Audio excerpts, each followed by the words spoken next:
Bismillahirrahmanirrahim. Assalamualaikum warahmatullahi wabarakatuh. Selamat malam, Bapak Ibu semuanya. Waalaikumsalam warahmatullahi wabarakatuh. Malam Ibu. Apa kabarnya malam hari ini? Ibu-ibu semua ya berarti join ya malam hari ini. Gimana kabarnya? Alhamdulillah sehat Ibu. Alhamdulillah sehat. Sehat ya, ibu-ibu semuanya ya. Sebelumnya kita kenalan dulu ya, karena saya baru pertama kali ya di room ini ya. Saya Nifa dari Tentor di Bimbel Cirebon, seperti itu. Dan kurang lebih nanti kita sampai di jam 8 ya, jam 20.00 kita akan membahas terkait dengan modul 3 ya, seperti itu ya. Mungkin sebelum lanjut nanti saya share screen, boleh saling kenalan dulu ya ibu-ibu semuanya. Mungkin Ibu Yuni dari mana gitu ya untuk domisilinya, kemudian jurusannya apa di PPG Guru Tertentu. Silakan Oke, Ibu Yuni. ya baik. Bismillahirrahmanirrahim. Assalamualaikum warahmatullahi wabarakatuh. Mohon izin Waalaikumsalam. memperkenalkan diri. Nama saya Yuni Astriana. Saya mengajar di SMP Negeri 3 Babat Supat, Musi Banyuasin, Bu. Oh, Musi Banyuasin, Muba ya? Ya, Di Sumatera iya, iya, Selatan benar. ya? Iya. Iya, iya, benar-benar. Saya kuliah di Unsri soalnya, jadi tahu. Oh, alumni UNSRI, ya. Ya, salam kenal Bu Yuni. Tadi jurusannya apa Bu? Jurusan Jurusan BK, Bu. Oke, BK. Terima Mm. kasih. Oke, Sama. lanjut. Assalamualaikum warahmatullahi wabarakatuh. Lanjut Ibu Vivin. Silakan Ibu. Assalamualaikum warahmatullahi wabarakatuh. Nama Halo. saya Vivin Septarina. Saya mengajar di SMP IT Konita Islamic Boarding School Kabupaten Tangerang. Bidang studinya Ilmu Pengetahuan Alam atau IPA. Oke, kalau untuk kampusnya di mana Bu kuliahnya? Di Universitas Pancasakti Tegal, Ibu. Oh, di Tegal. Jauh ya? Iya. Iya. Oke, berarti boarding school ya? Oke, Iya. masih Bu Vivin. Lanjut Ya, Ibu sama-sama.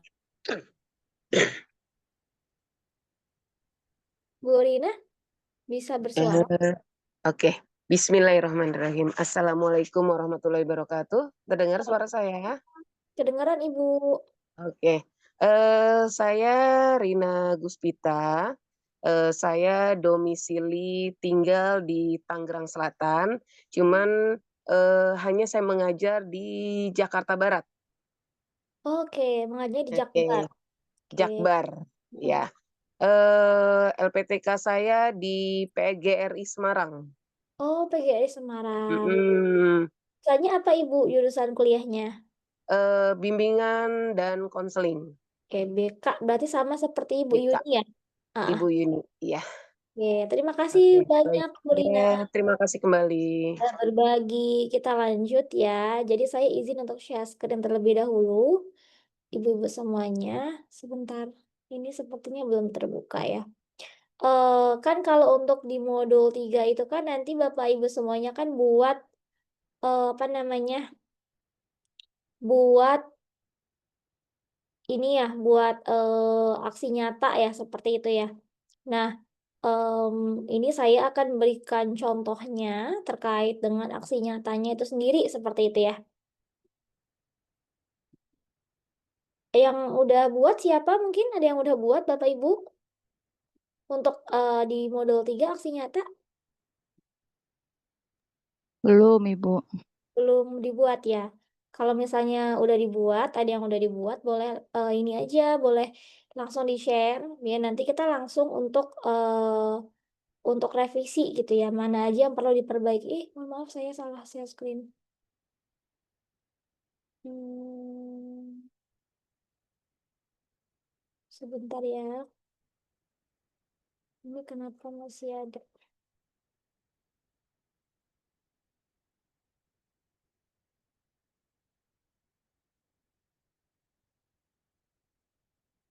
Oke, sudah terlihat Bapak Ibu semuanya? Share screen saya? Sudah, Ibu. Oke, jadi untuk di modul 3 itu kan terkait dengan filosofi pendidikan dan pendidikan nilai ya? Semuanya sama seperti ini? Untuk di modul 3 Bapak Ibu? Ya, Iya. sama. Sama ya. Ini ada contohnya gitu, salah satunya ada Bapak Fahri Bahtiar dari Universitas PGRI. di bagian aksi nyata topik 2, makna, urgensi, dan strategi internalisasi pendidikan nilai dalam kerangka pendidikan nasional. Nah, untuk pertanyaannya ada beberapa pertanyaan ya. Salah satunya yang pertama adalah bagaimana Bapak atau Ibu menyampaikan materi tersebut kepada anggota komunitas belajar? Metode atau media apa yang Bapak Ibu gunakan? Oke, dalam menyampaikan materi terkait dengan di sini kita lihat kata-kata yang di atas.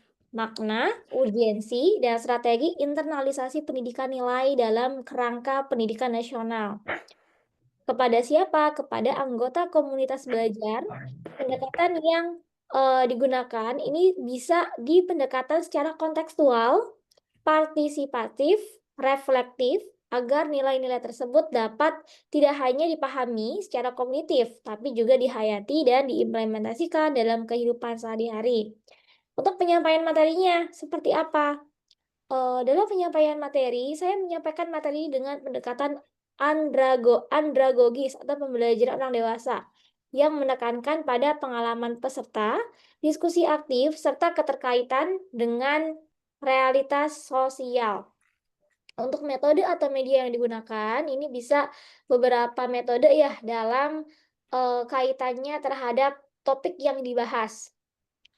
Bisa dilakukan dengan diskusi kelompok atau forum group discussion atau FGD kita sebutnya, yang tujuannya untuk menggali pemahaman dan pengalaman peserta didik ya, terkait dengan nilai-nilai yang hidup dalam masyarakat. Yang kedua, studi kasus dan refleksi ini ya, refleksi maksudnya. Menyajikan contoh nyata untuk dianalisis bersama, sehingga peserta bisa menarik makna dan urgensi nilai-nilai tersebut. Kemudian yang ketiga, media digital bisa digunakan dengan video edukatif, infografis, dan presentasi interaktif yang tujuannya untuk mempermudah visualisasi konsep-konsep nilai dalam konteks pendidikan nasional. Oke, metode yang selanjutnya apa? Ini bisa menggunakan role play atau simulasi ya, kemudian perform online. Perform online ini kalau untuk di sekolah kan sudah ada WA group gitu ya, kemudian juga sebenarnya bisa juga digunakan dengan adanya kuis gitu ya, atau LMS kalau di sekolahnya sudah ada gitu ya. Kemudian yang ketiga, makna pendidikan nilai. Makna pendidikan nilai itu apa gitu ya? Proses membentuk karakter, etika, dan integritas peserta didik agar mereka menjadi warga negara yang bertanggung jawab, berakhlak, dan memiliki kepedulian sosial. Urgensinya apa? Ada 3 di sini yang dikatakan oleh Bapak Bahtiar tadi ya, bahwa menghadapi krisis moral dan degradasi etika di masyarakat, menguatkan fondasi karakter bangsa dalam era globalisasi, mempersiapkan generasi yang mampu berpikir kritis namun tetap menjunjung nilai-nilai luhur budaya bangsa.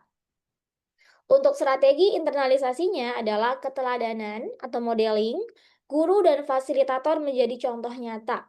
Pembiasaan habituation dengan membangun rutinitas yang mencerminkan nilai-nilai seperti jujur, disiplin, dan tanggung jawab. Kemudian yang ketiga, penguatan melalui budaya sekolah atau komunitas dengan membentuk lingkungan yang kondusif untuk tumbuhnya nilai-nilai yang positif. Keempat, integrasi dalam kurikulum dan kegiatan belajar. Nilai disisipkan dalam semua mata pelajaran dan aktivitas. Dan yang terakhir, refleksi dan evaluasi personal yang digunakan untuk mendorong peserta mengevaluasi diri secara rutin terkait dengan nilai yang dianut dan dipraktikkan. Untuk pertanyaan reflektifnya, ini bisa ada beberapa pertanyaan ya Bapak Ibu ya. Apa saja pembelajaran atau wawasan baru yang Bapak Ibu peroleh dari pengalaman berbagi pemahaman ini dengan komunitas belajar Bapak Ibu? Sebenarnya untuk komunitas belajar kan sangat banyak sekali ya. Kalau sekarang itu ada namanya KGBN, Komunitas Belajar Nusantara, ada IGI gitu ya, ada PGRI, dan masih banyak beberapa komunitas yang lain. Ini bisa dimasukkan di sini. kalau misalnya Bapak Ibu punya value atau tergabung gitu ya ke dalam komunitas belajar tersebut. Atau komunitas belajar ini juga bisa dikaitkan dengan pembelajaran Bapak Ibu. Yang saya dapatkan dalam pembelajaran ini yaitu nilai-nilai adalah kriteria yang menjadi landasan bagi seseorang untuk menilai sesuatu, apakah itu ide, benda, orang, situasi, atau perilaku seseorang sebagai perilaku seseorang yang baik ya, ini salah nih. Bermartabat, bermanfaat, salah, tidak berguna, tidak diharapkan atau penilaian lainnya. Nilai yang diusung oleh sekolah berjalan dengan nilai yang dijunjung dalam masyarakat. Namun, seiring berjalannya waktu dengan berkembangnya teknologi dan lingkup pergaulan, media sosial juga memiliki pengaruh terhadap nilai yang dimiliki oleh individu. Era globalisasi yang ditandai dengan semakin mudahnya pergerakan dan perpindahan individu dari satu tempat ke tempat yang lain menyebabkan keragaman budaya, termasuk di dalamnya keragaman nilai, dapat dengan mudah ditemukan di lembaga-lembaga pendidikan. Nah, di sini beliau mengatakan, di komunitas belajar kita saling berbagi wawasan tentang apa yang sudah kita pelajari, tentang makna, urgensi, dan strategi internalisasi pendidikan nilai dalam kerangka pendidikan nasional.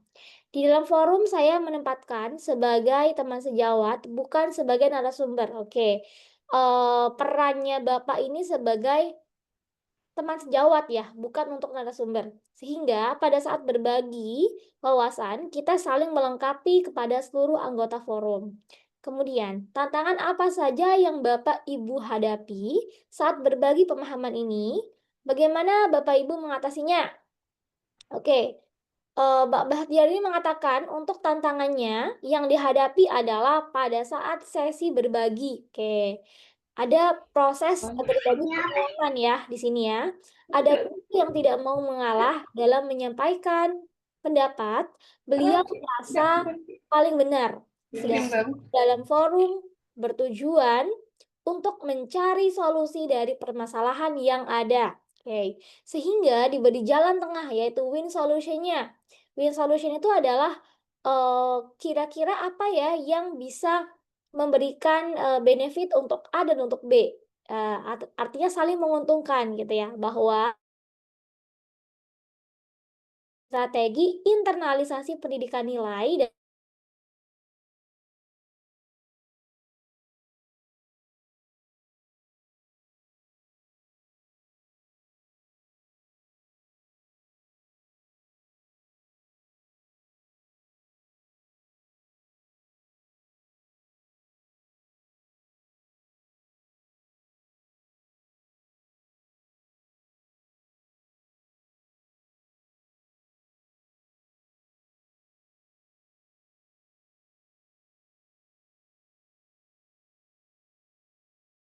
mohon maaf Bapak Ibu sepertinya sinyal saya tadi terlempar ya. Saya lanjutkan ya.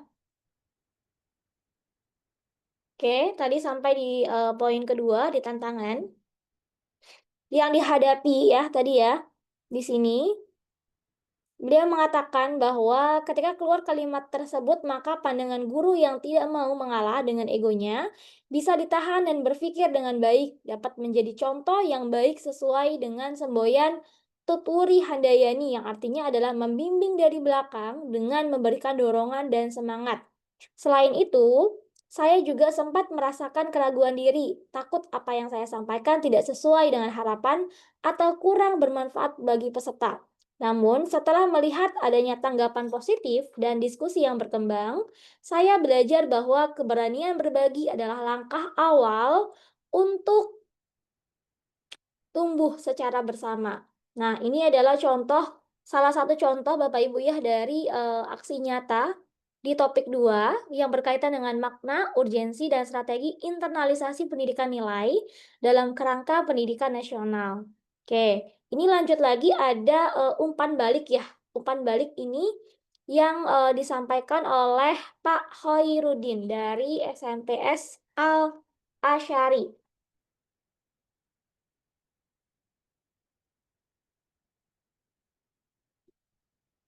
Ini juga masih sama di bawahnya juga umpan balik ya. Jadi ada pertanyaan pertanyaan beberapa aspek dan pertanyaan reflektif dari Pak Bahtiar tadi diresponi dengan adanya umpan balik, Bapak Ibu. Umpan balik dari 3 rekan guru lainnya ya, karena tadi beliau mengatakan di sini ada rekan sejawat gitu ya. Jadi rekan sejawat inilah yang menilai gitu ya dari kinerja atau yang dilakukan oleh Pak Bahtiar tadi dalam proses pembelajaran.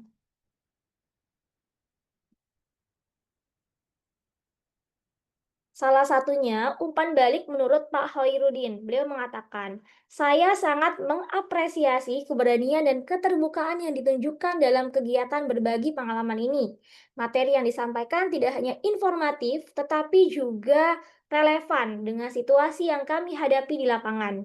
Pengalaman pribadi yang dibagikan menjadi materi lebih hidup dan mudah dipahami. Nah, beliau mengatakan yang disampaikan oleh Pak Bahtiar tadi dalam beberapa proses pembelajarannya ini mudah untuk dipahami dan bisa lebih hidup gitu ya. Pemaparan yang disampaikan dengan bahasa yang jelas dan runtut serta contoh nyata yang membantu saya membayangkan penerapan praktik baik tersebut di ruang kelas. Nah, ini salah satu contoh dari umpan balik gitu ya dari Pak Khairuddin. Lanjut, yang kedua ada dari Pak Ali Humaini. Saya merasa sangat terbantu dengan pemaparan yang telah disampaikan oleh rekan guru. Pengalaman yang dibagikan sangat membumi karena disampaikan berdasarkan dengan praktik nyata di kelas. Hal ini membuat saya lebih mudah mengaitkan dengan situasi yang saya alami sendiri sebagai guru. Saya juga menghargai cara penyampaian yang tenang dan jelas. Tidak hanya menjelaskan keberhasilan, tetapi juga tantangan yang dihadapi dan bagaimana solusinya ditemukan. Ini sangat memotivasi saya untuk tidak takut mencoba hal baru, meskipun belum sempurna. Sebagai catatan, mungkin akan lebih menarik jika disertakan contoh konkret dalam bentuk gambar atau video pendek agar lebih visual dan aplikatif. Juga mungkin bisa disampaikan ringkasan poin-poin penting dalam bentuk handout atau infografis untuk memudahkan pemahaman dan penerapan. Secara keseluruhan, saya merasa sesi ini bukan hanya menambah wawasan, tetapi juga memperkuat rasa saling mendukung di antara sesama guru. Terima kasih sudah berbagi dengan tulus dan terbuka. Ini umpan balik dari Pak Ali ya, dari pertanyaan reflektif yang disampaikan oleh Pak Bahtiar. Oke, terakhir ada Pak Miftahur Rohmah.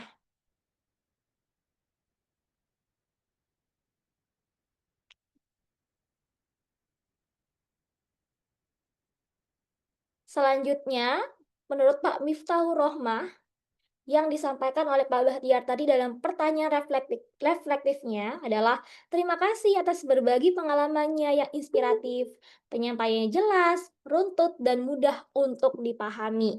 Contoh praktik yang diberikan juga sangat relevan dan memberi saya ide baru untuk diterapkan di kelas. Semoga ke depan bisa berbagi lebih banyak lagi, dan mungkin dengan tambahan media visual akan lebih menarik.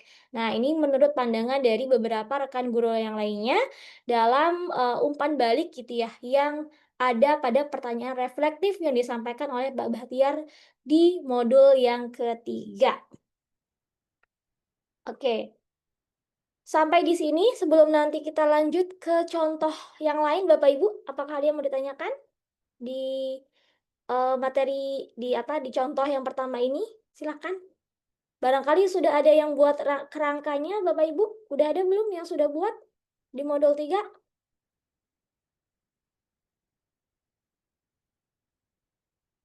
Bapak Ibu, silahkan. Oke, ini ada yang Bu, belum. mau tanya Bu. Silakan Ibu siapa? Bu Riri, silakan. Jadi untuk yang dari contoh Ibu ini, dia nggak usah pakai modul ajar ya Bu? Ya, kalau yang di sini ini jurnal ya, jurnal pembelajaran di modul 3. Jadi langsung di aksi nyata. Kalau ini, kalau Bu Oh, Riri sudah buat modulnya sudah ada. belum. Belum. Belum Kalau Bu. di modul Soalnya 2 masih kemarin, bingung apa harus dalam jurnal itu jadi hanya ada aksi nyata aja, nggak perlu ditambah misalnya pemaparan materi atau ringkasan materi atau modul ajar. Di aksi nyata itu sesuai dengan soalnya. Kalau misalnya di sini soalnya tidak diminta untuk buat materi ajar, tidak perlu gitu ya. Karena di sini hanya menyampaikan terkait dengan strategi pembelajaran yang akan dilaksanakan gitu. Tapi kalau misalnya Ibu mau tambahkan materi pembelajarannya, misalnya kalau IPA, misalnya pembelajaran tentang rantai makanan, nah itu bisa nanti dimasukkan ke konsep-konsep pembelajaran yang akan dilakukan. Seperti itu. Oh iya, makasih Bu. Sama-sama, Ibu Riri sudah buat kerangkanya? Belum Bu, masih mengerjakan yang post-testnya. Oh, post-testnya ya. Kalau Bapak Ibu yang lain sudah ada Iya. yang selesai? Saya buka materi yang lain ya. Ibu maaf mau tanya boleh? Boleh. Yang tadi topik 2 itu berarti nggak butuh foto dokumentasi ya Bu? Kalau misalnya ada dokumen, berarti kan kalau dokumentasi kan sudah dilakukan ya pembelajarannya ya. Itu bisa, boleh ditambahkan gitu. Boleh ditambahkan kalau misalnya ada dokumentasinya nggak apa-apa. Oh, berarti kalaupun misalnya nggak ditampilkan juga nggak masalah ya Bu sebenarnya ya? Iya, nggak Oke, masalah. ya. Saya sambil buka materi yang lain ya Bapak Ibu ya, sebentar ya. Yang belum selesai post-testnya siapa? Ini saya kasih contoh post-test, apakah mau? Ini ada contoh post-test, saya buka terlebih dahulu ya, barangkali ini bisa selaras dengan Bapak Ibu. Ibu Riri tadi sudah sampai di mana Ibu post-testnya? Bu Riri, Baru post-test yang ke-1 Bu. baru apa? Post-test yang pertama Post-test berarti ya? yang ke-1, ya. Mm-mm. Oke, ini saya berikan contoh post-testnya. Mungkin Bapak Ibu sudah ada yang membuka filenya juga ya, tidak apa-apa. Oke, untuk post-test yang pertama, soalnya apakah sama Ibu? Atau berbeda? Post-testnya? Beda ya, soalnya ya? Sama tidak? Soal 1 dari 5. Bu Riri soalnya sama nggak Bu Riri? Iya, sama Bu. Sama, oke. Ini ada ya. Contohnya gitu ya. Soal 1 dari 5. Bu Mika, seorang guru kelas 5 SD, beberapa kali menyaksikan Ina melakukan kekerasan fisik terhadap teman-teman kelasnya, seperti mendorong, menjambak, dan melempar barang. Ia telah sering memberikan bimbingan kepada Ina untuk tidak melakukan kekerasan fisik kepada temannya. Namun, Ina tetap mengulanginya terus-menerus. Bu Mika berinisiatif untuk memanggil orang tua Ina dengan harapan orang tua Ina dapat menasehatinya dan membimbing Ina untuk berubah. Sayangnya, saat dipanggil, orang tua Ina menganggap Ina hanyalah anak yang aktif dan merasa Bu Mika terlalu membesar-besarkan masalah Ina. Orang tua Ina juga menjadi tidak terima dan marah dengan Bu Mika. Jika Anda adalah Bu Mika, bagaimana Anda menghadapi orang tua Ina? Oke, posisinya nih berarti Bu Mika adalah guru di SD ya, guru kelas. Di sini ada orang tua murid dari peserta didik namanya Ina. Ina ini suka mungkin kekerasan fisik kayak mukul gitu ya, terus ngejambak tadi kan disampaikan. Nah, sudah dapat teguran. Bu Mika sebagai guru punya inisiatif untuk manggil orang tua Ina dengan harapan orang tuanya Ina ini dapat menasehatinya dan ngebimbing Ina agar Ina tidak menjambak teman-temannya gitu ya, karena itu kan menimbulkan suatu akhirnya permasalahan di kelas gitu ya, jadi tidak kondusif pembelajarannya dan sebagainya. Sayangnya, nah ini banyak banget kasus terjadi mungkin ya Bapak Ibu ya di sekolah. Apalagi Bapak Ibu yang menangani sebagai guru kelas gitu kan. Sayangnya saat dipanggil orang tua Ina menganggap Ina hanyalah anak yang aktif dan merasa Bu Mika itu terlalu besar-besarkan masalahnya. Oh nggak apa-apa, ini anak kecil. Karena masih SD gitu ya. Kan nggak boleh nih terlalu dibesar-besarkan gitu. Orang tua Ina juga menjadi tidak terima dan marah kepada Bu Mika. Bukannya berterima kasih ya karena anaknya sudah dinasehati, tapi ini kebalikannya, Bu Mika yang dimarahi gitu oleh orang tuanya Ina. Jika Anda posisinya adalah Ibu Mika, jika Bapak Ibu semuanya adalah posisinya sebagai Bu Mika, bagaimana cara menghadapi orang tua Ina tadi yang marah-marah kepada guru kelas? Kepada guru kelasnya ini adalah Bu Mika. Pertama, memberikan empati kepada orang tua Ina dan memberikan penjelasan berdasarkan dengan bukti-bukti konkret sehingga mereka terbuka untuk mencari solusi bersama. Oke, bobotnya 5, berarti 5 paling besar ya Bapak Ibu ya. Yang kedua, menenangkan orang tua Ina dan memberikan penjelasan secara konstruktif dan objektif sehingga dapat lebih mudah diterima oleh orang tua Ina. Yang ketiga, melakukan konsultasi dan meminta bantuan kepada rekan yang sekiranya dapat bersikap bijaksana dalam menangani kondisi Ina dan orang tuanya. Yang keempat, mengimbangi nada bicara orang tua Ina agar mereka bersedia mendengar penjelasan Anda dan bersedia bersama-sama menyelesaikan masalah Ina. Dan yang terakhir, memutuskan untuk melanjutkan bimbingan dengan Ina tanpa melibatkan orang tuanya lagi agar bimbingan berjalan dengan objektif dan efektif. Nah, bisa nggak dilakukan kesemuanya? Bisa, tapi ada yang lebih tepat dari kelima poin ini. Dari kelima jawaban ini adalah jawaban yang pertama. Diberikan empati terlebih dahulu. Kepada siapa? Kepada orang tuanya Ina. Sehingga Bu Mika bisa memberikan penjelasan, bukti konkretnya, mungkin bisa difoto gitu ya. Kalau misalnya Inanya suka ngejambakin temen. Nah, ini kan nanti jadinya nggak baik gitu ya pembelajarannya di kelas. Ribut, saling ribut karena ada yang menjambak, ada yang melempar buku gitu. Sehingga proses pembelajaran tidak berjalan dengan baik. Dikasihlah bukti konkret sehingga orang tuanya Ina ini terbuka untuk mencari solusi yang bersama gitu. Kadang memang kalau tidak ada bukti, khawatirnya timbul fitnah ya, seperti itu Bapak Ibu. Jadi memang perlu adanya bukti, walaupun itu memang privasi ya di beberapa orang. Oke, sampai sini. Jawabannya sama nggak Bu Riri? Tadi mana Bu Riri? Masih ada nggak di room? Yang sudah mengerjakan pos tes 1 bisa raise hand Bapak Ibu? Ada yang sudah selesai belum? Silakan yang udah selesai raise hand. Yang udah selesai di pos tes 1 boleh raise hand Bapak Ibu, ataukah belum nih? Silakan Bapak Ibu bisa raise hand yang udah selesai pos tes 1. Bapak Ibu, belum semua berarti di pos tes? Oke, Bapak Ibu, apakah sudah ada yang di pos tes selesai? Halo? Sudah, Bu, sudah. Oke, Bu Sudah Yuni. divalidasi jurnalnya. Oke, sudah divalidasi ya jurnalnya ya. Oke, sampai di pos tes 3 berarti sudah selesai? Sudah. Oke.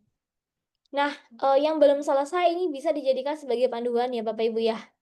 Nah, untuk soal yang kedua dari yang kelima, ini terkait dengan dalam pembelajaran pendidikan Pancasila di kelas 2, Anda sebagai guru meminta siswa menuliskan contoh-contoh yang benar dan juga contoh yang salah dalam mengimplementasikan nilai-nilai Pancasila. Saat berdiskusi, Anda terkejut karena sebagian besar siswa justru menuliskan contoh perilaku yang sebenarnya tidak sesuai dengan nilai Pancasila, tetapi mereka anggap biasa dan benar. Seperti membiarkan sampah menumpuk karena merasa itu tanggung jawab petugas kebersihan, mengabaikan antrean karena hal yang sering dilakukan oleh orang tuanya, meminta hadiah dulu sebelum membantu orang tua, dan sebagainya. Anda mencoba untuk meluruskan jawaban-jawaban siswa, namun penyampaian Anda sulit untuk dipahami siswa karena bertentangan dengan kejadian di lingkungan siswa. Dengan situasi ini, tindakan apa yang akan Anda lakukan? Oke, ada beberapa poin juga Bapak Ibu. Jawabannya, gitu ya. Yang pertama, mengajak siswanya untuk melakukan refleksi diri terkait dengan nilai-nilai Pancasila yang seharusnya diterapkan dan menganalisis alasan ketidaksesuaian dengan lingkungan mereka. Yang kedua, menggunakan contoh sehari-hari yang lebih sederhana dan lebih relevan dengan kehidupan mereka untuk menjelaskan nilai-nilai Pancasila. Yang ketiga, memberikan penjelasan terkait dengan bentuk Pancasila, bentuk nilai-nilai Pancasila.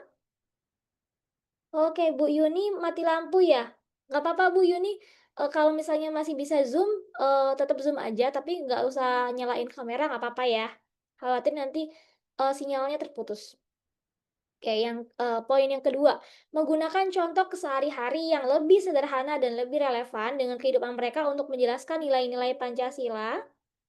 Yang ketiga, memberikan penjelasan terkait bentuk nilai-nilai Pancasila yang seharusnya diterapkan oleh seluruh masyarakat, meskipun latar belakang yang berbeda-beda. Yang keempat, memberikan contoh atau cerita pribadi Anda mengenai penerapan nilai Pancasila dalam kehidupan sehari-hari Anda untuk memberi inspirasi bagi siswa.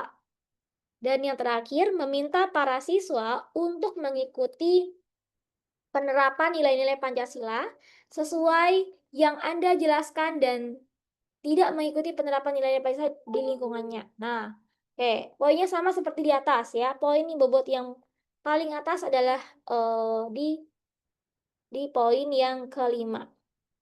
Oke, ini juga sama Bapak Ibu nanti bisa dicek aja kalau belum punya filenya, nanti saya kirimkan filenya di grup ya. Jawabannya poin di atas semua. Untuk yang di pos-tes 1. Saya lanjutkan untuk pos-tes yang kedua. Pos-tes yang kedua. Ini bobot nilainya sama.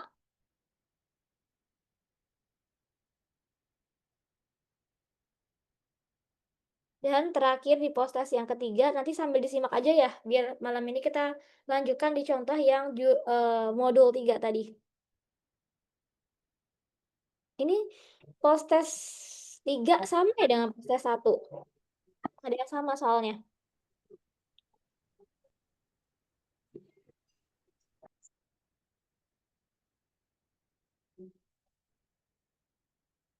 Oke, sebentar. Saya lanjutkan lagi ke contoh berikutnya ya.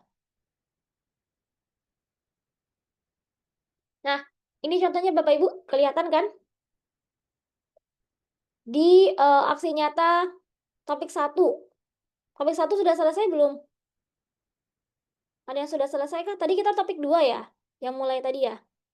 Tadi yang ini topik 2. Oke, berarti lanjut ke topik 1. Berarti tadi dikelang dulu. Topik 1 ada yang sudah selesai Bapak Ibu materinya?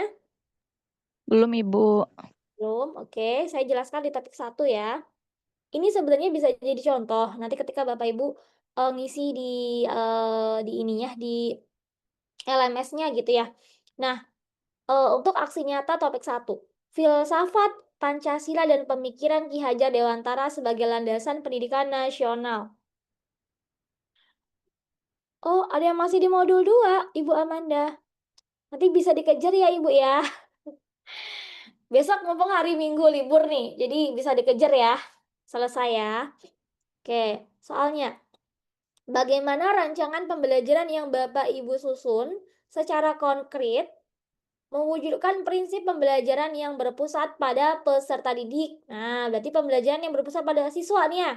Menurut Ki Hajar Dewantara, jelaskan langkah-langkah spesifik yang Bapak Ibu ambil. Yang diambil sama sama Ibu Aisyah adalah rancangan pembelajaran yang saya susun secara konkret mewujudkan prinsip pembelajaran berpusat pada peserta didik menurut Ki Hajar Dewantara dengan berlandaskan pada asas ing ngarsa sung tulada ing nadia mangun karsa tuturi handayani. Prinsip ini saya terapkan dalam setiap tahap pembelajaran dengan langkah-langkah spesifik sebagai berikut. Yang pertama, identifikasi kebutuhan dulu. Nah, berarti adanya kegiatan kognitif ya. Kegiatan asesmen non kognitif. Karena di sini mau lihat nih, identifikasi kebutuhannya apa? Kebutuhan dan minat peserta didik. Bisa di non kognitif dulu. Sebelum merancang pembelajaran, saya melakukan observasi dan asesmen diagnostik untuk memahami latar belakang. Harusnya di sini tambahkan asesmen diagnostik non kognitif ya. Jangan diagnostik aja, kan ada 2 diagnostik. Untuk memahami latar belakang, minat, gaya belajar, dan kebutuhan peserta didik. Informasi ini menjadi dasar dalam menyusun materi yang relevan dan kontekstual. Oke, lanjut. Poin yang kedua, merancang kegiatan belajar yang bermakna dan kontekstual. Saya mengaitkan materi pelajaran dengan kehidupan sehari-hari peserta didik agar lebih mudah dipahami dan diaplikasikan. Misalnya, ini udah ada contohnya ya. Nah, ini boleh lebih lebih terstruktur seperti itu. Misalnya, Dalam pelajaran bahasa Indonesia, saya meminta siswa menulis teks deskriptif terkait dengan lingkungan sekitar mereka, bukan hanya mengikuti contoh dari buku teks. Berarti adanya menulis teks deskriptif nih di lingkungan sekitar. Jadi bukan lihat dari contoh di buku, tapi siswa itu nyatet dari apa yang mereka pelajari di lapangan, gitu. Itu akan lebih kontekstual ya Bapak Ibu ya. Yang ketiga, memberi ruang untuk eksplorasi dan kolaborasi. Nah, mengeksplor di lingkungan sekitar, dan kolaborasinya bekerja sama antara peserta didik gitu ya. Ini dilakukan pembelajarannya bisa menggunakan inquiry juga, bisa dilakukan dalam pembelajaran PBL juga untuk kolaborasi dan eksplorasi ini ya. Dalam proses pembelajaran, saya mengarahkan peserta didik untuk aktif berdiskusi, bekerja kelompok, dan memecahkan masalah secara mandiri. Di sini saya mengambil peran Ingmadya, Mangun Karsa, memotivasi dan mendampingi mereka secara setara dalam proses belajar. Bisa dimasukkan seperti ini. Ini saran saya bisa ditambahkan langsung contoh dalam proses pembelajarannya. Misalnya dalam pembelajaran IPA, peserta didik dibimbing untuk mengeksplorasi lingkungan sekitar dalam materi rantai makanan. Nah, sehingga dalam satu kelompok terdiri sekitar 4 sampai dengan 5 siswa untuk saling belajar dari lingkungan sekitar yang berkaitan dengan rantai makanan. Nah, jadi bukan hanya terkait dengan konsep, tapi juga ada contoh nyatanya. Gitu ya Bapak Ibu ya, jadi lebih konkret di setiap poin ini. Yang sudah ada, sudah dibuat, boleh kalau misalnya mau berbagi jawabannya gitu ya, maksudnya berbagi di sini adalah mau sama-sama saling dikoreksi, seperti itu Bapak Ibu. Poin yang keempat, menjadi teladan dan fasilitator belajar. Saya tidak hanya memberi instruksi, tapi juga menunjukkan sikap positif terhadap proses belajar, seperti ketekunan, rasa ingin tahu, keterbukaan terhadap pendapat. Dalam hal ini, saya menjalankan prinsip ingarsa sung tulada. Nah, ini juga sama Bapak Ibu, dikasih contohnya. Ini sudah betul adanya sikap positif. Sikap positifnya seperti apa contohnya? Ini hanya sebagai konsep. Contohnya, misalnya dalam pembelajaran dilakukan metode pembelajaran PBL di materi rantai makanan. Contohnya ya, masih di rantai makanan. Di materi rantai makanan, siswa dalam satu kelompok diarahkan untuk melihat lingkungan sekitar apa yang terjadi dan berikan contoh nyata terkait dengan proses makan dan dimakan atau rantai makanan. Sehingga dari proses belajar ini, siswa dapat mengetahui rasa saling ingin tahu, keterbukaan antara sesama siswa, dan terjadinya kolaborasi antar siswa. Nah, gitu ya. Jadi ditambahkan contohnya, tidak hanya seperti ini. Poin yang kelima, memberikan dukungan dan umpan balik yang konstruktif. Pada tahap akhir, saya memberi umpan balik yang membangun, memotivasi, dan memberikan kesempatan untuk refleksi diri. Ini merupakan wujud tuturi handayani. Wujudnya apa di sini? Mendampingi dari belakang agar peserta didik merasa aman dan percaya diri dalam belajar. Melalui langkah-langkah tersebut, saya berusaha menciptakan lingkungan belajar yang humanis. Oke, dia ingin humanis, berarti lebih adanya pendekatan secara personal antara peserta didik gitu ya. Aktif dan menyenangkan sesuai dengan filosofi pendidikan menurut Ki Hajar Dewantara. Bisa ya, tapi alangkah lebih baiknya di setiap poin itu Bapak Ibu berikan contoh konkretnya, sehingga nanti akan lebih kontekstual. Oke, lanjut di poin yang kedua. Pokok-pokok pikiran Ki Hajar Dewantara mana saja yang secara eksplisit Bapak Ibu terapkan dalam rancangan pembelajaran ini? Berikan contoh bagaimana penerapan tersebut terlihat dalam kegiatan pembelajaran. Dalam rancangan pembelajaran yang saya susun, beberapa pokok pikiran Ki Hajar Dewantara yang secara eksplisit saya terapkan, antara lain, yang pertama, pendidikan sebagai proses memerdekakan. Saya menerapkan prinsip bahwa pendidikan harus membebaskan peserta didik dari tekanan, rasa takut, dan keterpaksaan. Oke. Adanya keterpaksaan nih di sini apa nih keterpaksaannya? Contoh penerapannya, saya memberikan kebebasan kepada peserta didik untuk memilih topik proyek atau tugas sesuai minat mereka.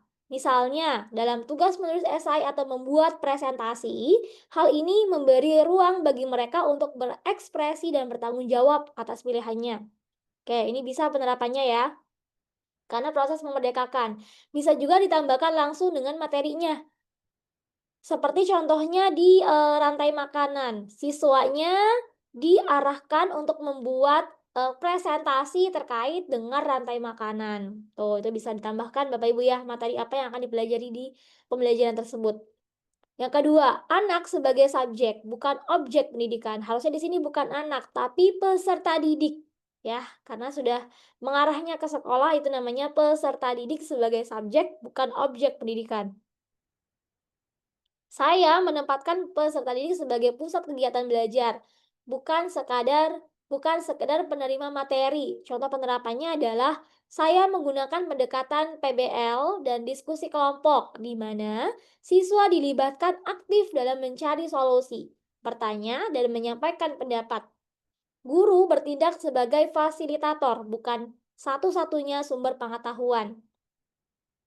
Ini bisa dikaitkan dalam konteks pembelajaran langsung. Karena di sini sudah ada contohnya terkait dengan pendekatan pembelajaran dengan PBL. Nah, siswanya secara aktif mencari solusi. Solusinya apa? Contohnya tadi masih di rantai makanan. Itu bisa dikaitkan Bapak Ibu. Bisa dikaitkan langsung dalam pembelajarannya. Dalam pembelajaran tersebut, siswa peserta didik diarahkan untuk presentasi dan kemudian setelah presentasi adanya umpan balik antar sesama kelompok. Nah, itu juga bisa. Karena di sini guru bertindak fasil kan? Jadi fasil gurunya, bukan sumber pengetahuan. Berarti dari siapa sumber pengetahuannya? Dari setiap kelompok tadi yang saling presentasi. Itu kan akan berbeda hasilnya ya, tidak sama antara satu kelompok dengan kelompok yang lainnya. Poin yang ketiga, prinsip ing ngarsa sung tulada, ing madya mangun karsa tuturi handayani. Keteladanan, keterlibatan, dan dukungan menjadi dasar interaksi saya dengan peserta didik. Contoh penerapannya, saya memberi contoh disiplin dan sopan santun dalam tindakan sehari-hari. Contohnya apa? Ini penerapannya masih belum kontekstual ini.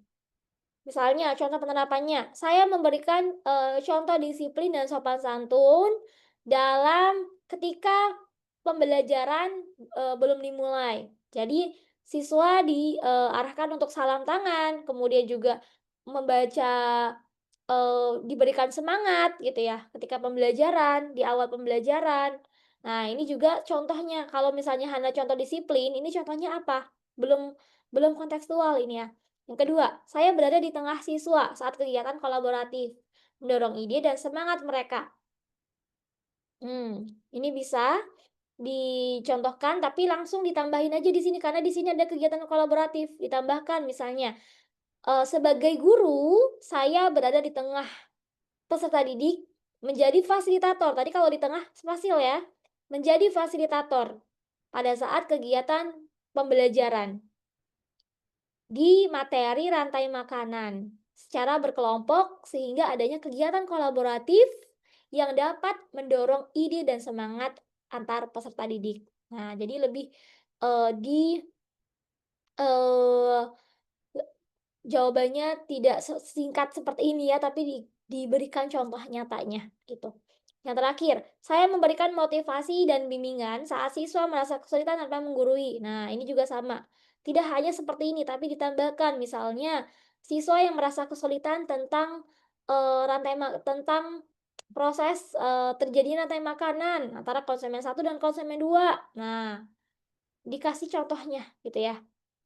Keempat, pendidikan harus selaras dengan kodrat alam dan kodrat zaman. Saya menyesuaikan materi dan metode dengan perkembangan zaman dan kebutuhan siswa saat ini. Contoh penerapannya, saya mengintegrasikan teknologi dalam pembelajaran, misalnya menggunakan Padlet atau Canva. Ditambahkan ya di sini ya, kalau pakai ini kan aplikasi, jadi tambahkan misalnya menggunakan aplikasi Padlet atau Canva, serta membahas isu-isu aktual seperti lingkungan, etika digital, dan kewargaan global agar pembelajaran relevan dengan dunia nyata mereka.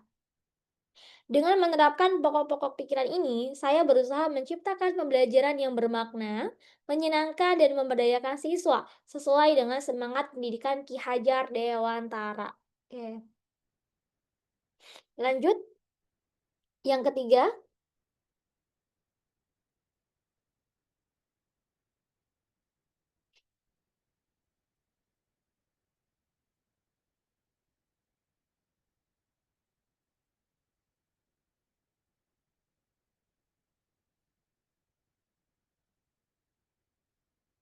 sebentar ya. Ini ya. Strategi atau metode pembelajaran apa yang Bapak Ibu pilih untuk mengakomodasi keberagaman kebutuhan dan karakteristik peserta didik dalam rancangan ini? Mengapa Bapak Ibu memilih strategi tersebut? Dalam rancangan pembelajaran ini saya memilih strategi pembelajaran yang berdiferensiasi. Oke, adanya pembelajaran berdiferensiasi ya. Berarti berdasarkan kebutuhan siswanya. Sebagai pendekatan utama untuk mengakomodasi keberagaman, kebutuhan, dan karakteristik peserta didik. Strategi ini saya terapkan dalam 3 aspek utama, konten, proses, dan produk. Dengan mempertimbangkan minat, gaya belajar, dan tingkat kesiapan masing-masing siswa.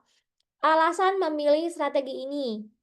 Setiap peserta didik unik dan memiliki kebutuhan berbeda, menciptakan lingkungan belajar yang inklusif dan adil, mendorong kemandirian dan rasa percaya diri siswa. Contoh konkretnya, pada proses pembelajaran berdiferensiasi konten, saya memberikan teks bacaan yang berbeda tingkat kompleksitasnya, misalnya bacaan visual, naratif atau data, tergantung kesiapan siswa, namun dengan tujuan pembelajaran yang sama. Yang kedua, proses. Dalam memahami materi, siswa bisa memilih metode seperti diskusi kelompok, belajar mandiri lewat video, atau eksplorasi praktik lapangan. Dan yang ketiga, produk. Hasil akhir tugas saya beri pilihan, misalnya membuat laporan tertulis, presentasi digital, atau poster kreatif sesuai dengan kekuatan dan gaya ekspresi siswa. Strategi pembelajaran berdiferensiasi ini saya pilih karena sejalan dengan filosofi Ki Hajar Dewantara yang menempatkan anak sebagai, jangan anak ya, peserta didik gitu ya, sebagai subjek merdeka dalam belajar dan mendukung prinsip pembelajaran mendalam, berkesadaran, bermakna, dan menggembirakan. Pertanyaan reflektifnya. Setelah menyusun rancangan pembelajaran ini, pemahaman baru apa yang Bapak Ibu dapatkan mengenai konsep pembelajaran yang berpusat pada peserta didik dan relevansinya dengan pemikiran Ki Hajar Dewantara? Oke, ini bisa disampaikan berdasarkan dengan pendapat Bapak Ibu ya. Pada saat proses pembelajaran yang sudah Bapak Ibu rancang di atas, ini apa relevansinya dengan adanya pemikiran tokoh dari Ki Hajar Dewantara ini? Oke, lanjut pertanyaan yang kedua. Tantangan apa saja yang Bapak Ibu hadapi saat menyusun rancangan pembelajaran ini? Bagaimana Bapak Ibu mengatasi tantangan tersebut?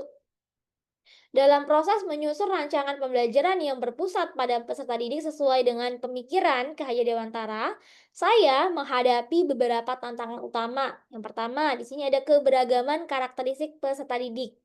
Tantangan ini muncul saat harus merancang kegiatan yang sesuai dengan berbagai perbedaan dalam hal minat, kesiapan belajar, dan gaya belajar siswa.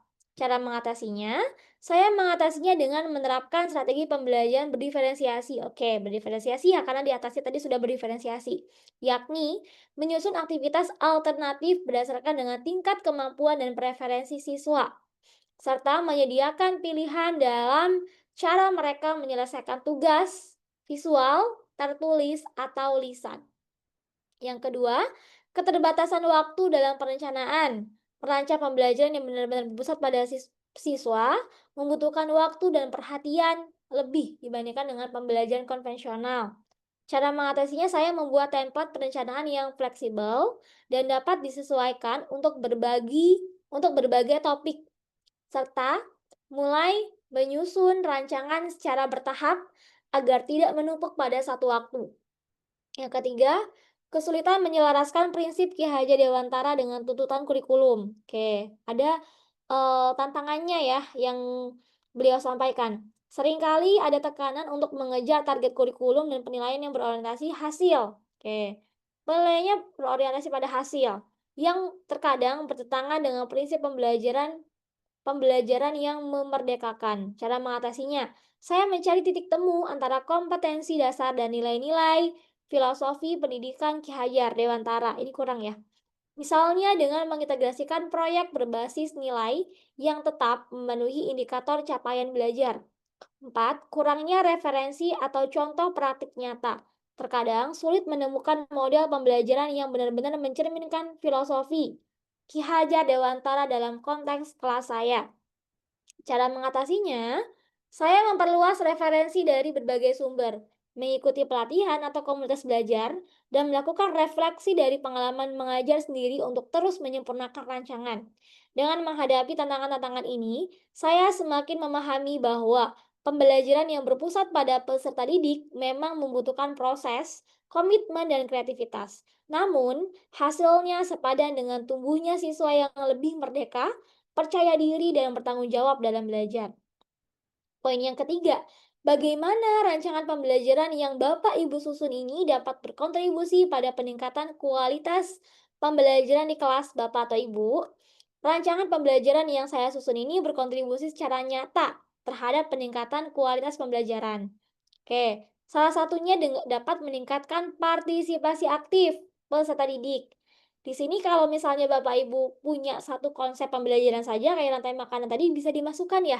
Jadi ini jawabannya tidak bersifat hanya berdasarkan dengan teori, tapi berdasarkan dengan praktik nyata yang Bapak Ibu lakukan di pada saat proses pembelajaran seperti itu. Yang kedua, mendorong pembelajaran yang lebih bermakna dan kontekstual, mengakomodasi keberagaman siswa, meningkatkan relasi positif antara guru dan siswa, mendorong penguatan karakter siswa. Oke.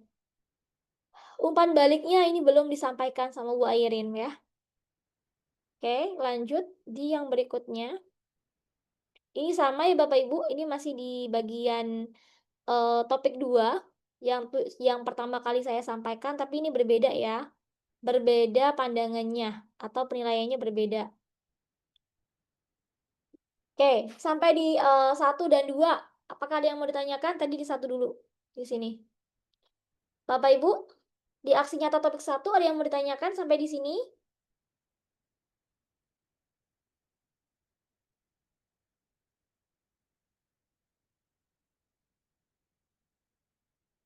Assalamualaikum, Ibu. Izin bertanya, Ya, silakan Ibu Amanda. kalau misalnya kan, saya kan memang belum masuk nih ke modul modul 3 kan, tapi kan dapat lagi tuh bayangan-bayangannya gitu yang setelah Ibu paparkan. Jadi, kalau misalnya di modul 3 ini kan, dia hanya pemaparan materi-materi aja gitu ya, Bu. Maksudnya kan kalau waktu di modul 1 kan kita kayak ada perencanaan gitu ya, merencanakan eh, merencanakan pembelajaran misalnya sesuai apa kemarin itu ya gitu kan. Nah, kalau modul 2 juga kalau misalnya pilihnya nggak yang tema pertama, nggak ada perencanaan, tinggal nyampaikan materi. Modul ketiga juga seperti itu ya, kayaknya cuma sampaikan materi gitu-gitu aja ya untuk Iya Bu, jurnalnya. sama. Kurang lebih sama. Untuk jurnalnya sama, seperti itu. Jadi konsep-konsep materi, konsep-konsep pembelajarannya ya, lebih ke konsep pembelajarannya. Dan kalau bisa ini kan ada yang, apa namanya, bersifat secara umum. Jadi kalau misalnya Bapak Ibu sudah ada satu materi, itu bisa dikaitkan aja di pembelajaran, di contoh pembelajarannya pada, pada di aksi nyata topik 1, 2, maupun 3. Seperti itu. Nanti foto apanya bagaimana? Kalau misalnya foto apa ya, foto dokumentasi mendukungnya Ah, gitu kan? Kita dokumentasi bisa masukkan apa? dimasukkan. Bisa dimasukkan di sini sebenarnya Ibu di dalam jurnalnya ini. Dokumentasinya bisa dimasukkan juga. Dokumentasi Fotonya seperti pembelajarannya kan apa ya? misalnya? Dokumentasi pembelajarannya kan ya? Iya. Oke, pembelajarannya sudah diterapkan kah di kelas? Kalau misalnya prinsip pendidikan ini pasti diterapkan di kelas kan pasti ya. Berarti bukan bukan baru rancangan ya gitu kan? Nah, itu bisa dimasukkan Ibu untuk foto-fotonya, foto kegiatan pembelajarannya. Sehingga nanti ada umpan baliknya gitu kan. Umpan baliknya ya pembelajaran yang dirancang itu sesuai dengan dokumentasi yang ada. Bisa dimasukkan aja di beberapa poin ini. Misalnya ini kan ada, kalau ini kan soalnya ada beberapa soal ya. Nah, bagaimana rancangan pembelajarannya? Nih, kalau ada foto di bagian rancangan pembelajaran bisa dimasukkan di sini. Kemudian yang kedua juga sama, yang ketiga juga sama, dan selanjutnya juga sampai di bawah gitu untuk dokumentasi pembelajarannya. Oh, oke, oke, oke. Kalau Bu Amanda baru sampai di modul berapa? 2 ya? Modul 2 tema ketiga masih experiential learning. Masih di experiential learning. Iya. Jadi, oke, coba saya buka dulu ya.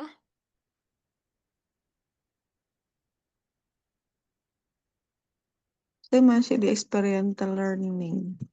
Hmm, Kemarin ngerjakan nilai, kan ngoreksi. Terus habis itu masukin nilai, ngerjain rapot. mm-mm. Tapi udah selesai di bagian itu. Iya, udah mau selesai, udah mau masuk ke apa sih namanya? Iya berarti ya. Yang modul kedua, tema ke-4, yang terakhir, tinggal Yang yang keempat terakhir. aksi nyata. Iya, Nah ini ada nih aksi nyata nih. Ada beberapa poinnya.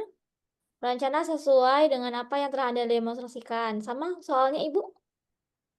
iya, sama. Oke, nanti bisa dimasukkan beberapa poinnya ya. Ini kan kecil banget gitu ya. 1, 2, 3, 4. Kalau misalnya Bapak Ibu jawabnya di sini kan kecil banget gitu ya hambatan dan tantangan. Tapi bisa di itu aja di apa namanya? Dijabarkan seperti yang tadi gitu. Ini buatlah program, lakukan pencatatan dan bagaimana hasilnya, apakah ada perubahan, lakukan evaluasi dari hasil tersebut. Asesmennya seperti apa, asesmen awalnya, metode yang akan diterapkan, dan visibilitas apakah program bisa diterapkan, pelaksanaan di sekolah bisa daring atau luring, pencatatan dan lain-lain, dan metode evaluasi keberhasilan program dan hasil dari evaluasinya. Berarti baru sampai di aksi nyata experiential learning Ibu ya, Bu Amanda. iya. Belum sampai pun ke hasil nyata, baru selesai materinya, masih. Oh, baru selesai materi. Oke. Mm-mm. Berarti baru mau di aksi nyata ini ya. Iya, benar. Kalau untuk di modul 3-nya berarti belum kepegang sama sekali. Belum. Belum ya. Oke, yang udah mengerjakan modul 3 boleh raise hand mungkin Bapak Ibu ada yang sudah mengerjakan modul 3 atau ada yang mau dikasih umpan balik kah yang Bapak Ibu kerjakan boleh. Silakan share aja di grup, nanti saya buka buka di room.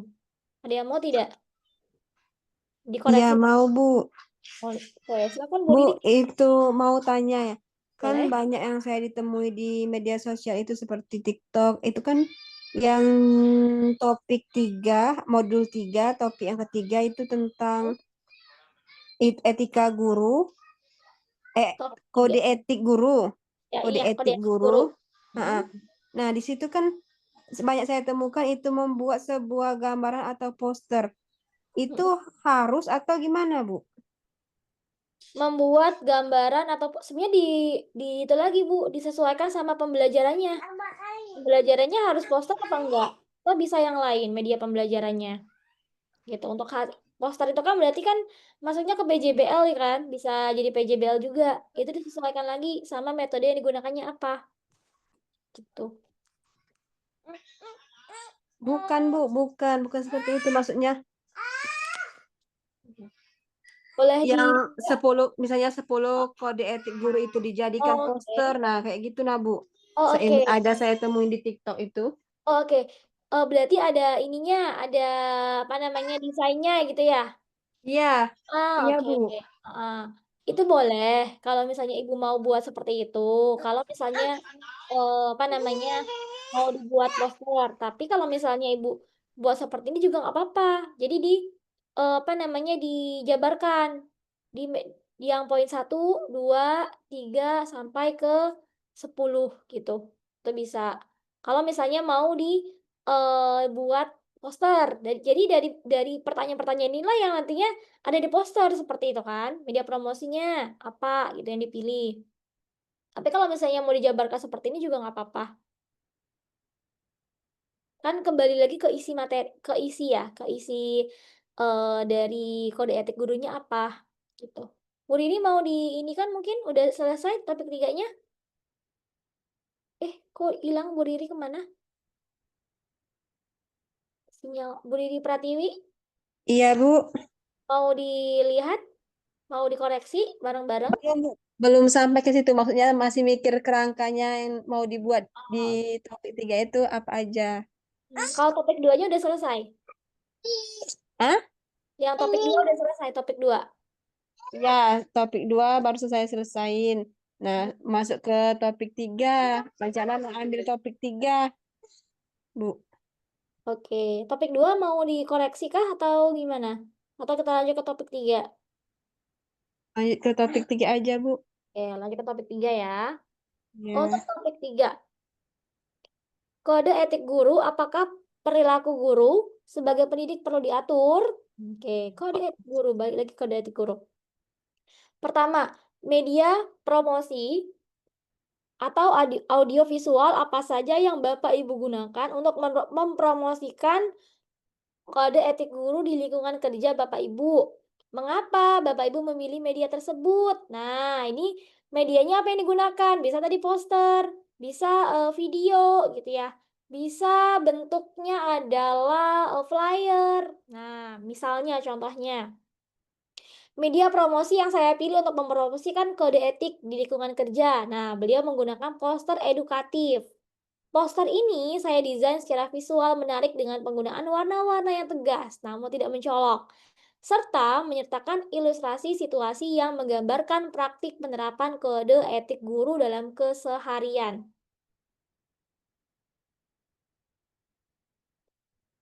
Dalam keseharian.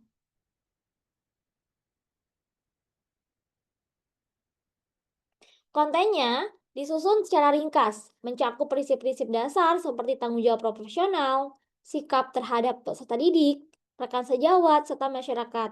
Saya memilih media poster karena memiliki daya jangkau luas dan bersifat pasif, namun berkesinambungan. Guru dapat membacanya kapan saja tanpa harus mengikuti kegiatan formal. Poster ini dipasang di titik strategis seperti ruang guru, lorong kantor, dan ruang rapat, sehingga setiap hari dapat terbaca dan menjadi pengingat etika profesional secara konsisten. Selain itu, media ini sangat efektif untuk membangun kesadaran kolektif karena tampilannya tidak menggurui tetapi menyampaikan pesan secara halus dan berulang. Dengan demikian, nilai-nilai dalam kode etik guru dapat lebih mudah tertanam dalam budaya sehari-hari. Oke, ini kan konsepnya yang digunakan oleh Ibu Aisyah dalam menyusun kode etik guru ini apa yang mau digunakan gitu ya, media apa. Beliau pakai poster edukatif. Disampaikanlah poster edukatifnya itu fungsinya buat apa, tujuannya buat apa gitu. Lanjut yang kedua. Bagaimana konten promosi yang Bapak Ibu buat untuk menyampaikan pesan-pesan utama kode etik guru? Berikan contoh pesan yang Bapak Ibu sampaikan. Berikan contoh pesan yang Bapak Ibu sampaikan. Konten promosi yang saya buat melalui media poster edukatif dirancang untuk menyampaikan pesan-pesan utama kode etik guru secara ringkas, jelas, dan relevan dengan konteks keseharian guru di sekolah. Setiap elemen dalam poster, mulai dari judul, ilustrasi, hingga kutipan singkat, dipilih untuk memperkuat pemahaman terhadap nilai-nilai utama dalam kode etik, seperti tanggung jawab, integritas, profesionalisme, dan keteladanan. Saya membagi konten menjadi beberapa poin utama dengan kalimat pendek yang mudah diingat. Oke, contohnya, guru adalah teladan. Perkataan dan perbuatan harus sejalan. Menyampaikan pentingnya konsistensi antara ucapan dan tindakan guru dalam kehidupan sehari-hari. Oke, jadi Ibu Aisyah ini pengen bagiin kontennya dengan kalimat pendek yang mudah diingat. Kontennya sama, di mana dibuatnya? Di poster tadi. Nah, isi posternya apa? Isi posternya, guru adalah teladan perkataan dan membuat harus sejalan. Hormati peserta didik, hargai rekan kerja, jaga martabat profesi. Yang ketiga, mengajar bukan hanya mentransfer ilmu, tapi menanamkan nilai. Oke, ini 3 poinnya yang dimasukkan ke poster. Tujuannya apa di 3 poin ini? Poin yang satu menyampaikan pentingnya konsistensi. Poin yang kedua menggambarkan 3 pilar utama kode etik guru. Dan poin yang ketiga menggarisbawahi peran moral dan etis guru dalam pembentukan karakter siswa. Oke, dengan konten seperti ini, saya berusaha agar pesan-pesan kode etik tidak terasa menggurui, melainkan menginspirasi dan menyentuh kesadaran profesional setiap guru. Poster ini juga dilengkapi ilustrasi sederhana yang menggambarkan sikap guru dalam berbagai situasi, sehingga pesan lebih mudah dipahami dan diterapkan. Pertanyaan reflektifnya. Pembelajaran apa yang Bapak Ibu dapatkan selama proses merancang dan melaksanakan promosi kode etik guru ini?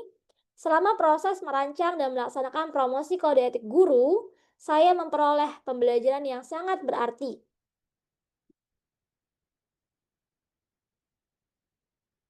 Boleh Bu Riri nanti saya kirim ke grup ya untuk jurnalnya.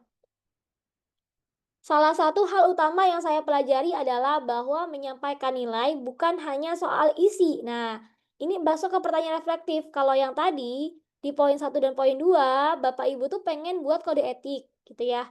Apa yang digunakan? Media apa yang digunakan? Oh, pakainya poster edukatif. Boleh nggak kalau pakai video? Boleh. Berarti misalnya Bapak Ibu buat konten video yang ada isi-isinya tuh terkait dengan kode etik guru. Kalau video berarti posting di media sosial. Nah, itu contohnya. Yang kedua, ini konten promosi. Konten promosinya beliau tetap pakai poster edukatif. Boleh nggak kalau pakai video? Boleh. Kan media apa yang digunakan gitu ya. Oke, lanjut. Maaf Bu, mau nanya. Ya, Nah ini Bu yang saya maksud yang itu poster itu. Jadi poster yang itu harus benar-benar dibuat atau boleh kita ambil dari Google atau nggak usah dimasukkan Bu? Kalau saran saya dibuat sendiri Ibu, jangan dari Google. Misalnya, kalau di sini, kalau misalnya, yang poin 1 ya, kode etik guru itu kan ada 10 nih. Nah, Ibu buat desainnya sendiri. Tapi lihat materinya itu dari Google boleh. Materi kode etik guru itu apa? Isinya apa aja. Tapi buat posternya Ibu sendiri. Gitu. Bisa dipahami sampai di sini? Iya, oh iya ya Bu. Ya, gitu ya. Dan yang poin kedua juga sama. Gitu ya. 1 sama 2 sama isinya. Maksudnya terkait dengan poster gitu ya, sama. Nah, baru nanti di bawahnya ini pertanyaan reflektif. Pertanyaan reflektifnya yang sesuai dengan soal ini. Pembelajaran apa yang Bapak Ibu dapatkan saat melaksanakan promosi kode etik guru? Nah, pada Bapak Ibu tadi ada yang buat video, ada yang buat poster. Apa sih yang Bapak Ibu dapatkan? Apa sih pembelajarannya? Kenapa Bapak Ibu mau buat itu? Gitu.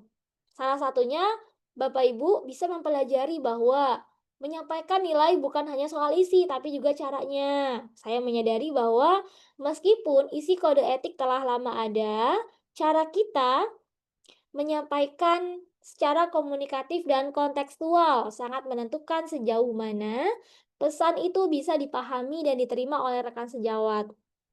Itu karena tadi Bu Aisyahnya buat poster gitu ya.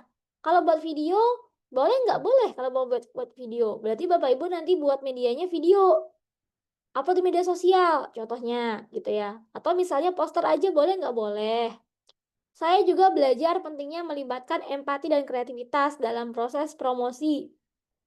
Misalnya, merancang poster. Saya harus memikirkan bagaimana pesan kode etik tidak terkesan kaku atau formal berlebihan, melainkan menyentuh kesadaran etis secara halus namun kuat. Disinilah saya belajar menyederhanakan bahasa tanpa mengurangi makna. Selain itu, saya menyadari bahwa promosi kode etik bukan sekadar kampanye sesaat, tetapi bagian dari proses membangun budaya profesionalisme di sekolah. Dari sini, saya belajar bahwa Keberlanjutan dan konsistensi jauh lebih penting daripada sekadar membuat media menarik. Pengalaman ini memperkuat kesadaran saya bahwa peran guru tidak hanya mengajar, tetapi juga menjadi penjaga nilai-nilai luhur profesi. Saya merasa lebih reflektif terhadap sikap saya sendiri sebagai pendidik, sekaligus lebih peka terhadap dinamika etis di lingkungan kerja. Oke, poin yang kedua, tantangan apa aja yang Bapak Ibu hadapi dalam mempromosikan kode etik guru ini? Gimana cara Bapak Ibu bisa mengatasinya? Tuh ya. Dalam mempromosikan kode etik guru, saya menghadapi beberapa tantangan yang cukup signifikan. Salah satu tantangan utamanya adalah rendahnya tingkat kesadaran awal sebagian guru terhadap pentingnya kode etik sebagai panduan sikap profesional. Beberapa guru menganggap kode etik sebagai formalitas belaka dan belum melihat urgensinya dalam praktik sehari-hari. Tantangan lainnya adalah keterbatasan waktu dan perhatian guru terhadap media promosi seperti poster atau materi visual lainnya, terutama di tengah padatnya kegiatan pembelajaran dan administrasi. Selain itu, menyesuaikan bahasa dan format konten agar tidak terkesan menggurui juga menjadi tantangan tersendiri agar pesan dapat diterima secara positif. Untuk mengatasi hal tersebut, saya mengambil beberapa langkah strategis. Oke, ada beberapa langkah strategis yang dilakukan oleh Bu Aisyah, gitu ya, dalam menghadapi tantangan mempromosikan kode etik guru. Saya menyusun pesan-pesan dalam bentuk kalimat singkat yang kuat secara makna, mudah diingat, dan tidak menghakimi. Yang kedua, saya melibatkan guru lain dalam diskusi kecil setelah media promosi dipasang, agar mereka merasa menjadi bagian dari proses, bukan hanya sebagai penerima informasi. Yang ketiga, saya memilih waktu-waktu strategis seperti saat rapat atau forum MGMP internal sekolah untuk mengarahkan perhatian pada media promosi yang telah dibuat. Dan yang terakhir, saya sendiri berusaha memberi teladan dalam menjalankan nilai-nilai kode etik secara konsisten karena perubahan perilaku lebih mudah terjadi melalui contoh nyata daripada himbauan semata. Melalui pendekatan ini, saya belajar bahwa promosi kode etik bukan hanya soal menyampaikan isi, tetapi bagaimana menciptakan kesadaran dan keterlibatan yang tulus dari seluruh warga sekolah. Oke, ini refleksi dari Bu Aisyah tadi karena beliau sudah buat poster gitu ya, poster terkait dengan kode etik guru. Kemudian, poin yang terakhir, apa langkah selanjutnya yang akan Bapak Ibu lakukan untuk terus meningkatkan kesadaran dan kepatuhan terhadap kode etik guru di lingkungan kerja Bapak Ibu? Langkah selanjutnya yang saya lakukan untuk terus meningkatkan kesadaran dan kepatuhan terhadap kode etik guru di lingkungan kerja adalah dengan mengintegrasikan nilai-nilai kode etik ke dalam budaya sekolah secara lebih sistematis dan berkelanjutan. Pertama, saya berencana mengadakan forum diskusi rutin dan refleksi etika profesi setiap 2 atau 3 bulan sekali, di mana para guru bisa saling berbagi pengalaman dan tantangan terkait dengan penerapan kode etik dalam keseharian.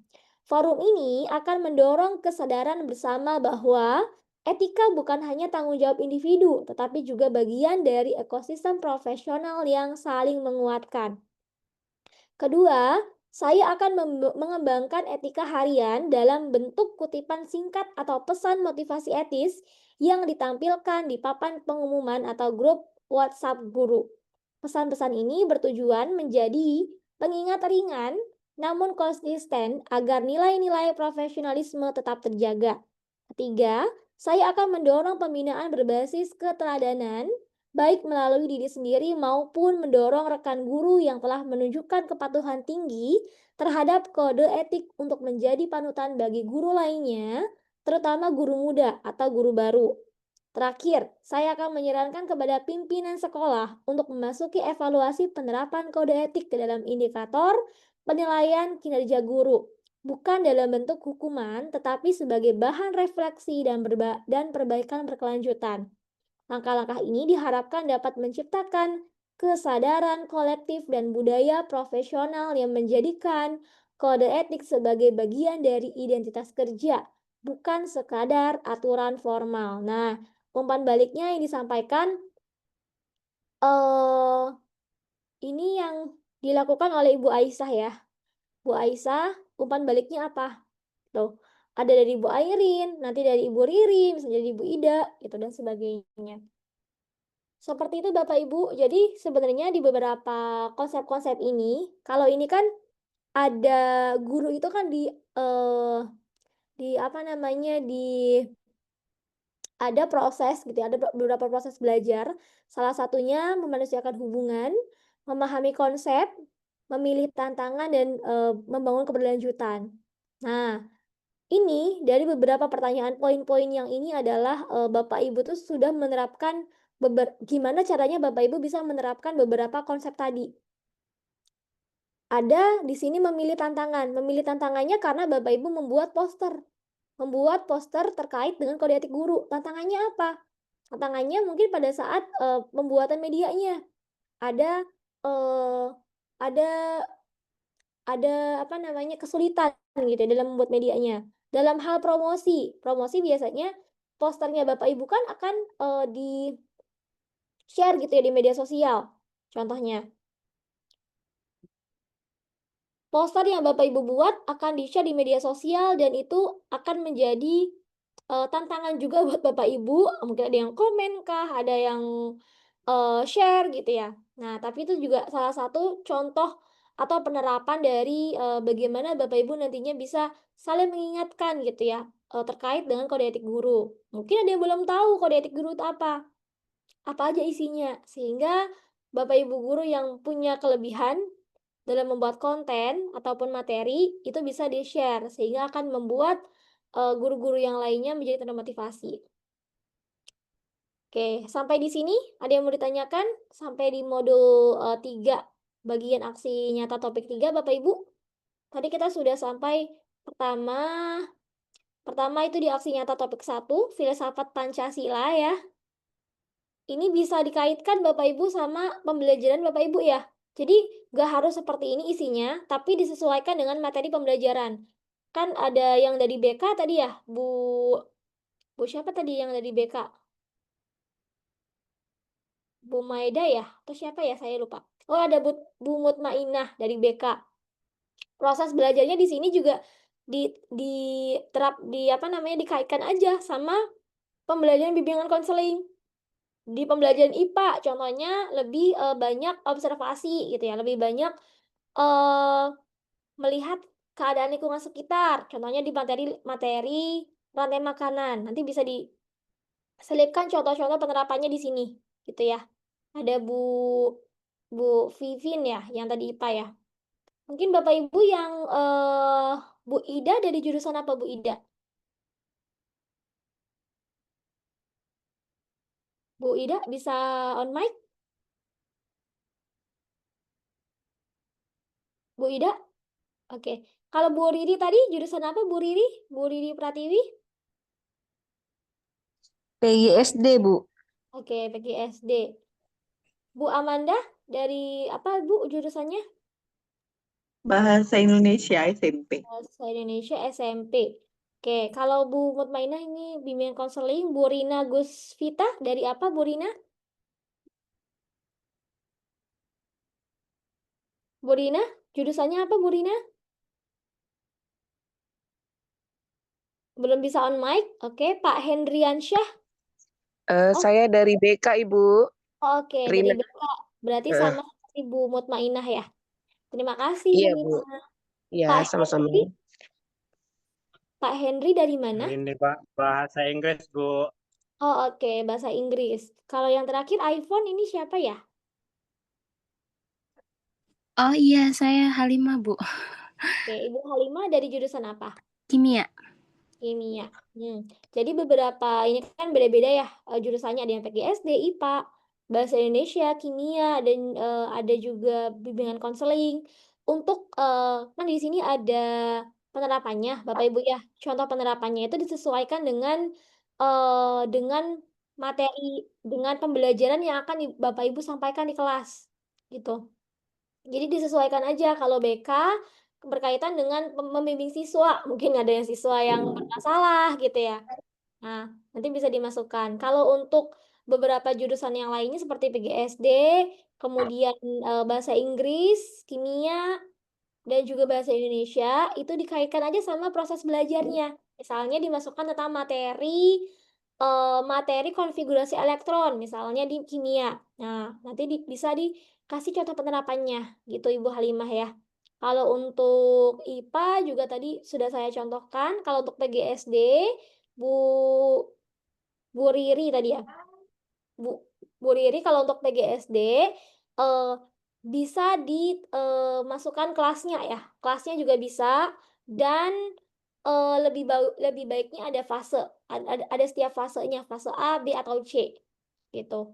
Pada contoh penerapan pembelajarannya. Contoh penerapan pembelajaran ini berarti di bagian ke topik 1. Gitu. Kalau untuk topik 2, ini terkait dengan makna, urgensi, dan strategi. Ini juga sama, bisa dikaitkan dengan pembelajarannya Bapak Ibu. Nggak harus sama seperti ini FGD, kasus kalau misalnya BK kan mungkin tidak bisa ya untuk adanya role play atau simulasi sosial bisa.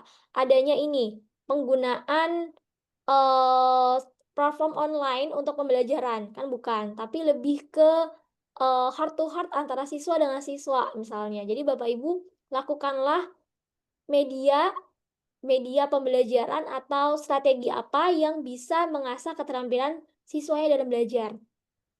Gitu.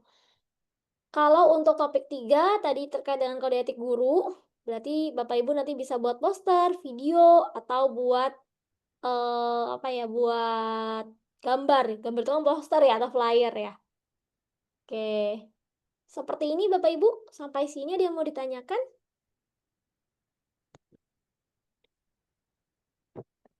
Silahkan jika ada yang ingin ditanyakan, waktunya masih ada sekitar 8 menit lagi. Ibu maaf, saya mau tanya boleh? Boleh?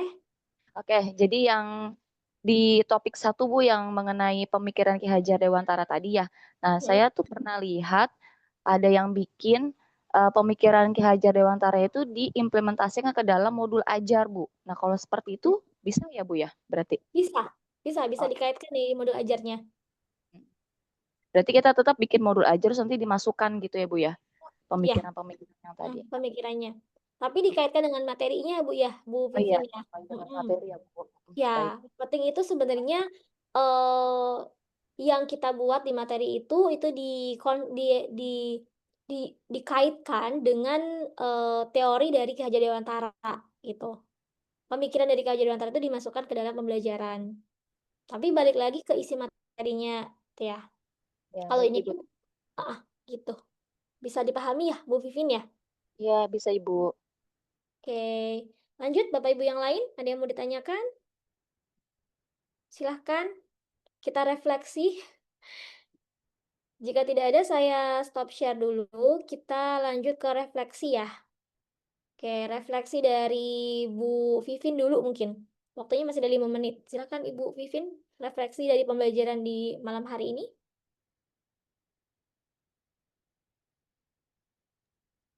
Refleksi apa nih Bu maksudnya? Apa yang Ibu dapatkan gitu ya setelah pembelajaran ini? Gitu ya. Jadi saya sebenarnya sih memang udah rencana, udah buka nih yang modul 3 itu dan sudah ada rencana untuk bikin yang topik 1 Bu. Jadi memang saya fokusnya itu hanya untuk topik 1. Jadi yang saya dapatkan itu ya jadi semakin paham bagaimana cara untuk menyusun jurnal pada topik 1 itu seperti itu Bu. Oke, siap. Terima Ya. kasih banyak Bu Vivin sudah refleksi dan berbagi. Lanjut Bu Ida. Bu Ida bisa on mic? Oke, lanjut aja Bu Maeda. Bu Maeda bisa on mic, Ibu? Bu Maeda bisa on mic? Atau siapa nih salah satu aja? Silakan. Pak Hendriansyah mungkin? Boleh Pak Hendri? Oke, satu lagi saja, Bapak Ibu. Pak Hendri bisa, Pak Hendri? Bisa on mic?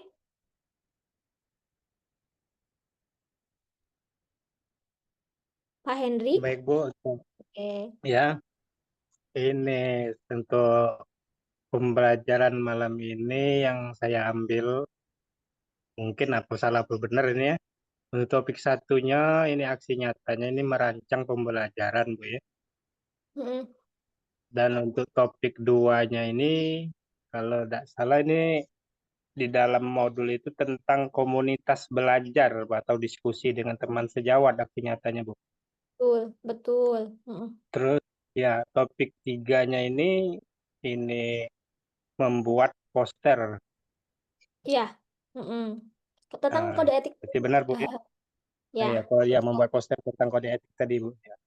Mm-mm. Ya Ya, itu saja mungkin penjelasan ini. Jadilah untuk pembelajaran malam ini yang ambil kesimpulannya seperti itu Bu. Jadi saya lebih oke. paham apa yang akan saya buat untuk modul 3 ini. Baik, terima kasih Terima kasih banyak Pak Bu. Henry.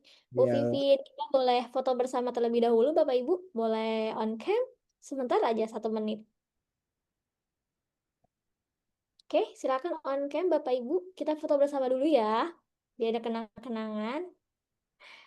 Bapak Ibu boleh on cam 1 menit saja. Oke, Pak Henry sudah on cam. Bu Vivin, Bu Ida, Bu Maida, Bu Rina, Bu Mutmainah, Bu Amanda. Silakan Ibu. Masih ada 5 orang lagi belum on cam. Oke, Bu Amanda sudah on cam. Bu Ida, Bu Maida, Bu Rina, dan Bu Mutmainah. Oke, ayo Ibu, Ibu-ibu. On cam dulu biar kita foto bersama, terus kita sudahi pembelajaran malam hari ini. Bu Ida, Bu Maida. Oke, Bu Ida. Bisa Bu Ida? Bu Rina, Bu Mutmainah.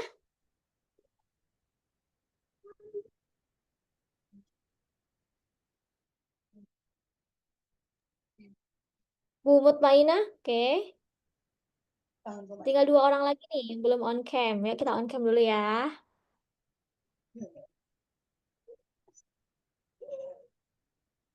Bisa on cam Bu Mutmainah dan Bu Ida. Oke, kalau nggak bisa nggak apa-apa. Kita foto bersama dulu, tangannya gini ya. Semuanya Bapak Ibu. Oke. Yuk, tangannya seperti ini semua. Ini internet di saya yang lama ya, kayaknya ya. Ya, tangannya seperti ini semua Bapak Ibu. 1. Bu Rina, Bu Vivin belum. 2, 3. Oke, terima kasih banyak Bapak Ibu semuanya sudah belajar dan saling sharing ya diskusi pada malam hari ini. Semoga pembelajarannya dapat nanti bisa diterapkan dalam pembelajaran di kelas maupun di luar kelas dan juga bisa diterapkan untuk nanti Bapak Ibu membuat rancangan di jawaban soal yang nanti Bapak Ibu buat seperti itu ya. Sampai sini ada yang mau ditanyakan Bapak Ibu? Sudah cukup? Bapak Ibu semuanya sudah cukup? Cukup Bu. Kalau sudah cukup boleh di reaction. Reactionnya boleh reaction apa aja, love atau reaction apa? Sudah cukup ya? Oke, Bu Pipin sudah cukup. Baik, terima kasih banyak. Selamat istirahat dan selamat malam mingguan kepada Bapak Ibu semuanya. Besok masih hari libur, bisa dicicil gitu ya buat buat menjawab soal-soalnya. Nanti saya share ke grup untuk modul 3, topik 1, 2, dan 3 seperti itu. Oke, Bu Rina, siap. Habis ini saya share ya. Terima kasih banyak Bapak Ibu. Saya akhiri. Wassalamualaikum warahmatullahi wabarakatuh. Selamat malam. Selamat Waalaikumsalam istirahat. wabarakatuh. Wabarakatuh. Ya, terima kasih Bu. Sama-sama. Terima Saya kasih. izin live ya.